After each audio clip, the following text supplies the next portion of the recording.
আল্লামা সাঈদী বলেছিলেন, সময় আসবে এমন পালাবার জন্য ইন্দুরের গর্ত পাবা না। আল্লামা সাঈদীর কথা প্রমাণিত হয়েছে। স্বৈরা শাসক জালেম সরকার দিল্লি গিয়ে মামুবাড়ির জায়গা নিয়েছে। আওয়াজ দিয়ে বলুন ঠিক কিনা?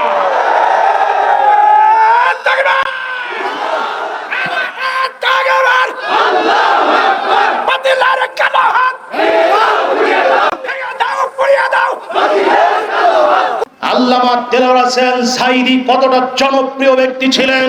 2013 সালে আল্লামা দেলোয়ার হোসেন সাঈদীর বিরুদ্ধে যখন ফাঁসির রায় দেওয়া হয়েছিল, বাংলার টেকনাফ থেকে তেতুলিয়া, রূপসা থেকে পাথুরিয়া, বান্দরবন থেকে সুন্দরবন, গ্রামগঞ্জে শহর বন্দরের তরুণ যুবক, মহিলা, পুরুষ রাজপথ দখল করেছিল।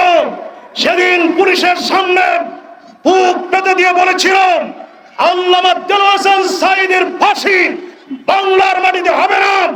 সেদিন বাংলার জমিনে 200 যুবক, তরুণ, মহিলা আল্লামা সাঈদীর জন্য জীবন দিয়েছিল। বাংলাদেশ তো দূরের কথা, তাম পৃথিবীতে একজন ফাঁসির আসামির জন্য 200 জন জীবন দিয়েছে। নজিরবিহীন। আওয়াজ দিয়ে বলুন ঠিক কিনা?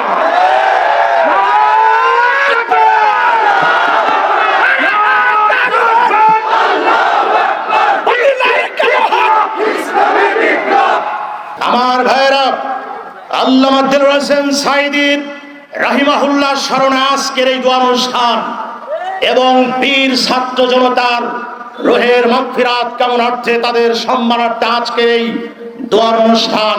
তিনি কেমন মানুষ ছিলেন আমাদের জানার দরকার আছে। আওয়াজ দিয়ে বলুন ঠিক কিনা? সংগ্রামী সাথী ও বন্ধুগণ, আল্লামা দেলোয়ার হোসেন সাঈদী কতটা জনপ্রিয় ব্যক্তি ছিলেন আপনারা জানেন। যখন আল্লামা দেলোয়ার হোসেন সাঈদীকে নির্মমভাবে স্বৈরা শাসক হত্যা করেছিল, সেই দিন আল্লামা সাঈদীর জানাজা হওয়ার কথা ছিল। ঢাকার রাজপথে জালেম সরকার আল্লামা সাঈদীর জানাজা করতে দেয়নি, কিন্তু পিরোজপুরের মাটিতে চট্টগ্রাম, সিলেট, রাজশাহী, ঢাকা, খুলনা, তাম বাংলাদেশের 64 জেলা থেকে পিরোজপুরের আল্লামা সাঈদী ফাউন্ডেশনে লাখো জনতার ঢল নেমেছিল। এটাই প্রমাণিত হয়। তোমরা রাজাকার বলতে পারো সাঈদীকে, আল্লামা দেলোয়ার হোসেন সাঈদী 1000 বছরের শ্রেষ্ঠ বাঙালি। আওয়াজ দিয়ে বলুন ঠিক কিনা?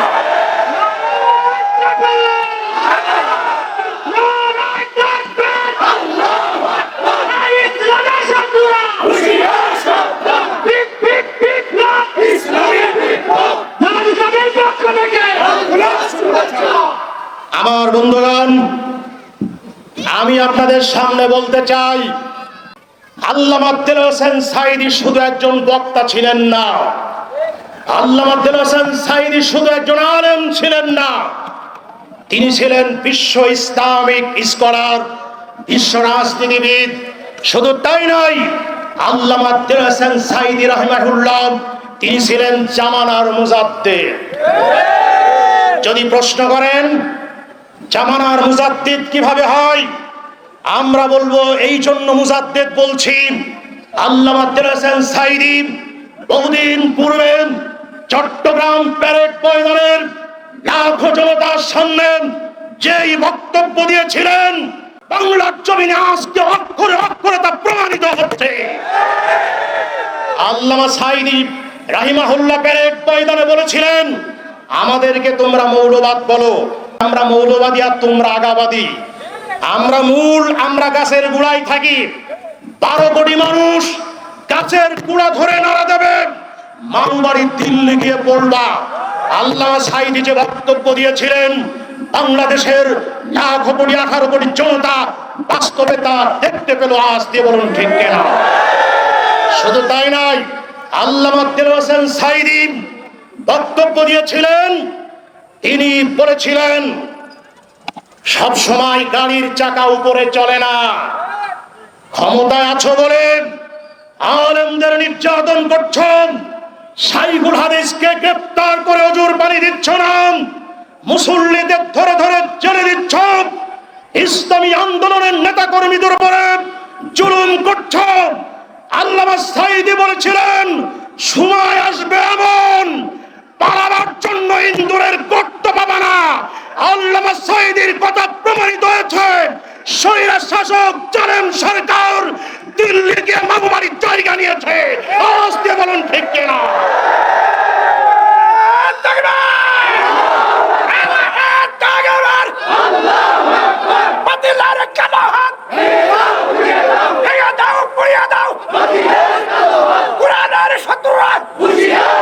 আমার বন্ধুগণ, এই ফ্যাসিস্ট সরকার ইসলামকে ধ্বংস করার জন্য, বাংলাদেশ জামাত ইসলামকে নির্মূল করার জন্য, ইসলামী মূল্যবোধে বিশ্বাসী মানুষদেরকে উৎখাত করার জন্য হাজারো চক্রান্ত করেছিল। আপনারা জানেন, এই জালেম স্বৈরাচার সরকার 2006 সালের 28 অক্টোবর ঢাকার পল্টনে বাংলাদেশ জামাত ইসলাম এবং ছাত্র শিবিরের অসংখ্য নেতা কর্মীকে লগি বৈঠা দিয়ে সাপের মতো পিড়িয়ে তাদের বুকের উপরে নৃত্য করেছিল। আজকে বলুন ঠিক কিনা? সংগ্রামী ভাইরা আমার, এই জালেমেরা 2013 সালে শাপলা চত্বরে হাজার হাজার আলেমকে হত্যা করেছিল। এই জালেমেরা মাওলানা মতিউর রহমান নিজামী সহ জামাত নেতৃবৃন্দকে অবৈধ ট্রাইব্যুনাল গঠন করে ফাঁসি দিয়েছিল। সংগ্রামী সাথী ও বন্ধুগণ, শুধু তাই নয়, বিশ্ববিদ্যালয়ের প্রোগ্রাম থেকে ইকরা বিসমি রাব্বিকাল্লাযী খালাক এটা কেটে বাদ দিয়েছিল। কবি নজরুল ইসলাম কলেজ থেকে ইসলাম শব্দ কেটে বাদ দিয়েছিল। সুতরাং এইভাবে যদি আমরা বলতে থাকি, বলে শেষ করা যাবে না। বাংলার 18 কোটি জনতার মানুষের হৃদয়ের মধ্যে কষ্ট হলো। এদেশে তাফসীর মাহফিল করতে দেওয়া হতো না, গানের পারমিশন দেওয়া হতো, যাত্রার পারমিশন দেওয়া হতো, সার্কাসের পারমিশন দেওয়া হতো। বাংলার জমিনে হাজার হাজার তাফসীর মাহফিলকে বন্ধ করে দেন। ইসলাম শেষ করতে চেয়েছিল, কিন্তু যারা ইসলাম শেষ করতে চেয়েছিল যারা, ওরাই শেষ হয়ে গেল। ওরা জামাত ইসলামকে যেদিন নিষিদ্ধ করলো, কয়েকদিনের ব্যবধানে তাম পৃথিবীর তৌহিদি জনতা ওদের নিষিদ্ধ করেছে। আওয়াজ দিয়ে বলুন ঠিক কিনা?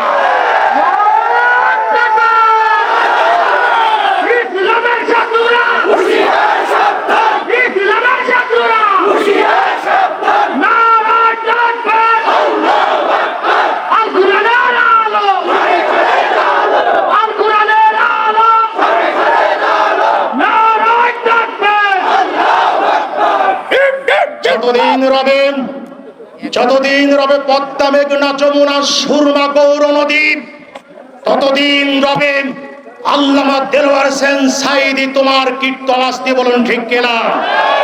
আমরা আর সামনের দিকে বক্তব্য না বাড়িয়ে শেষের দিকে আপনাদের যে কথা বলতে চাই, জামাত ইসলামের আমির বলেছেন, জ্বালাও পোড়াও অগ্নি সংযোগে আমরা বিশ্বাস করি না। আমরা হিন্দু খ্রিস্টান বৌদ্ধদের মন্দির ভাঙচুর করায় বিশ্বাস করি না। উনি বলেছিলেন, প্রয়োজন যদি হয় জামাতের কর্মীরা পাড়ায় মহল্লায় পাহারা বসাবেন। আমরা প্রমাণ দেখেছি, নিউজ দেখেছি, পত্র পত্রিকায়, ফেসবুক, ইন্টারনেটে দেখেছি। বাংলাদেশ জামাত ইসলামের নেতৃবৃন্দ, ছাত্র শিবিরের নেতৃবৃন্দ এবং আলেম ওলামা মাদ্রাসার ছাত্ররা মন্দিরের সামনে পাহারা দিয়েছেন। আমাদের দর্শনার্থী সন্তান বাংলাদেশ জামাত ইসলামের সংগ্রামী জেলা সেক্রেটারি আব্দুল কাদের ভাইয়ের নেতৃত্বে মন্দিরে খোঁজ খবর নিতে আমরা দেখেছি। আওয়াজ দিয়ে বলেন ঠিক কিনা? অতএব আমরা ক্ষমায় বিশ্বাসী, প্রতিশোধে বিশ্বাসী নয়। আমি ওই মক্কা বিজয়ের ছোট্ট কথাটা বলেই টানছি। রাসূল পাক সাল্লাল্লাহু আলাইহি ওয়াসাল্লাম নির্যাতন নিপীড়ন সহ্য করতে না পেরে মক্কা থেকে মদিনায় হিজরত করলেন। মাত্র 8 বছরের ব্যবধানে বিশ্বনবী 10,000 সাহাবী নিয়ে মক্কা বিজয় করলেন। যেই মানুষগুলি রাসূল পাক সাল্লাল্লাহু আলাইহি সাল্লামকে হত্যা করার জন্য যেই মানুষগুলি চক্রান্ত করেছিল, যেই মানুষগুলি আল্লাহর নবীকে 3 বছর জেলখানায় বন্দি রেখে কষ্ট দিয়েছিলেন যেই মানুষগুলি আল্লাহর নবী মুহাম্মদ রাসূলুল্লাহ সাল্লাল্লাহু আলাইহি ওয়াসাল্লামের মাথার উপরে উটের নাড়ি ভুঁড়িগুলি চাপিয়ে দিয়েছিলেন, যেই খাব্বাব রাদিয়াল্লাহু তাআলা আনহুকে আগুনের আঙ্গার তৈরি করে খাব্বাব রাদিয়াল্লাহু আনহুকে আগুনের আঙ্গারের উপরে রাখা হয়েছিল, সেই খাব্বাবকে যারা নির্যাতন করেছিল তারা সব সামনে। সুমাইয়া রাদিয়াল্লাহু তাআলা আনহা ইসলাম কবুল করার কারণে, ইসলামী আন্দোলনে যোগদান করার কারণে সুমাইয়া রাদিয়াল্লাহু তাআলা আনহাকে লজ্জাস্থানের ভিতরে যারা বর্ষা ঢুকিয়ে নির্মমভাবে হত্যা করেছিল তারাও সামনে বসা ছিল। হযরতে বেলাল রাদিয়াল্লাহু তাআলা আনহুকে উত্তপ্ত বালুর উপরে চিৎ করে শুইয়ে দিয়ে বুকের উপরে পাথর চাপা দিয়ে যারা নির্যাতন করেছিল তারাও সেদিন রাসূলুল্লাহর সামনে ছিলেন। আল্লাহ রাসূলের সাথে 10,000 সাহাবী অস্ত্র হাতে ছিলেন। বিশ্বনবী যদি বলতেন এক এক করে ধরো, সুমাইয়াকে যারা হত্যা করেছিল, হযরতে বেলালকে যারা নির্যাতন করেছিল, আমাকে যারা 3 বছর জেল দিয়েছিল তাদেরকে ধরো আর জবাই করো, রাসূল পাক সাল্লাল্লাহু আলাইহি ওয়াসাল্লাম তা করতে পারতেন, কিন্তু তিনি না করেন। উনি ঘোষণা করলেন, আমার কুরাইশ বংশ, মক্কার কাফের বেঈমানেরা, মক্কার লোকেরা, তোমরা আমাদের ভাই, আমি তোমাদের ভাই, তোমাদের প্রতি আমার কোনো ক্ষোভ নেই, তোমাদের সমস্ত কিছু আমি ক্ষমা করে দিলাম। অপরাধ কি? সুবহানাল্লাহ বলবেন না? অতএব আমরা প্রতিশোধে বিশ্বাসী নই। অগ্নিসংযোগ জামাত ইসলামী করে নাই, ছাত্র শিবির করে নাই, মন্দির ছাত্র শিবির জামাত ইসলামী মূল্যবোধে বিশ্বাসী, হেফাজত ইসলামের নেতৃবৃন্দ, আলিয়া বাসা কওমি মাদ্রাসার ছেলেরা এই অগ্নিসংযোগ মন্দির ভাঙে নাই। সুতরাং দুর্বৃত্তকারীরা, দুষ্কৃতকারীরা মন্দির ভেঙে এই দেশটাকে বিশ্বের বুকে আলেমদের বিরুদ্ধে আজকে তারা এই দেশের হিন্দুদের খেপিয়ে দেওয়ার জন্য চক্রান্ত করছে। আমরা বলতে চাই ওদের সমস্ত চক্রান্ত রুখে দিতে হবে। যেখানে এই মন্দির ভাঙা হবে প্রতিরোধ করে তুলবেন, প্রশাসনের কাছে তাকে দেবেন।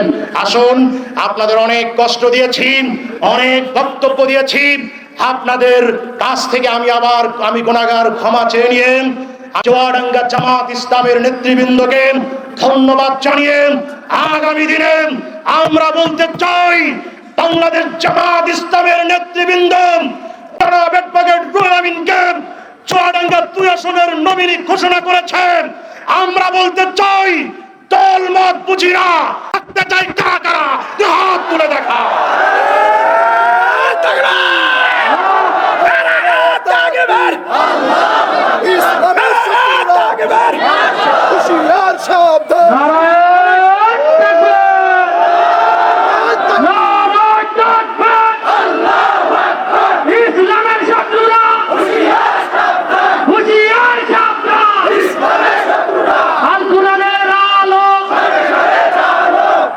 বাংলাদেশ জামাত ইসলামী জিন্দাবাদ, ইসলামী ছাত্র শিবির জিন্দাবাদ, আজকের এই সম্মেলন জিন্দাবাদ। বীর ছাত্র জনতা, ওই শহীদ আবু সাঈদ সহ